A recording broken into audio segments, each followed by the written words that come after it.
Taki hoki mai anō ki te karare he hui ātau ki Tāmaki Makaurau te iwi of origin e ruara tōna roa. Kua tūwhera te wā rehita mo te whakataetai o tēnei tau nei I tēnei wā me te mōhio iho ko ana kaupapa mā tuatua ko te whakanui I te whakapapa, te whanaungatanga me te hauora mā roto atu I te hā kinakina a nei rā a tiare rakuraku.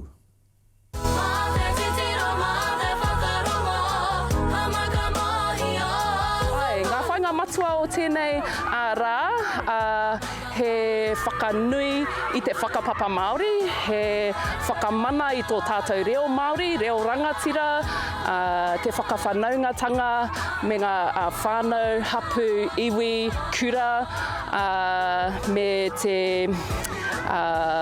te oranga tinana ki roto I te hākinakina, ki roto I te tākoro, te korikori anō hoki. Ki Tāmaki Makaurau.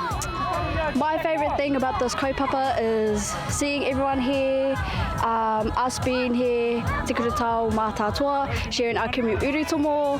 I tēnei rā, ko tō tātou rā rangatahi, ka taia pēr e rua, e toru, rau ngā tauira no ngā kura katoa o Tāmaki Makaurau.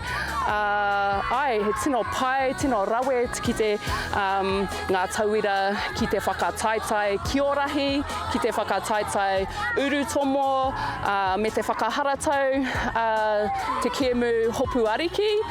Kei konei te poi te poi tūkohu Tāmaki Makaurau, kei konei te papa tākaro o te aroa, kei konei te kaho o te rangatahi, he pai te kaupapa I tēnei rā. Seeing all the Māoritanga, hearing the reo, seeing people I know. Kia ora. Ka pai.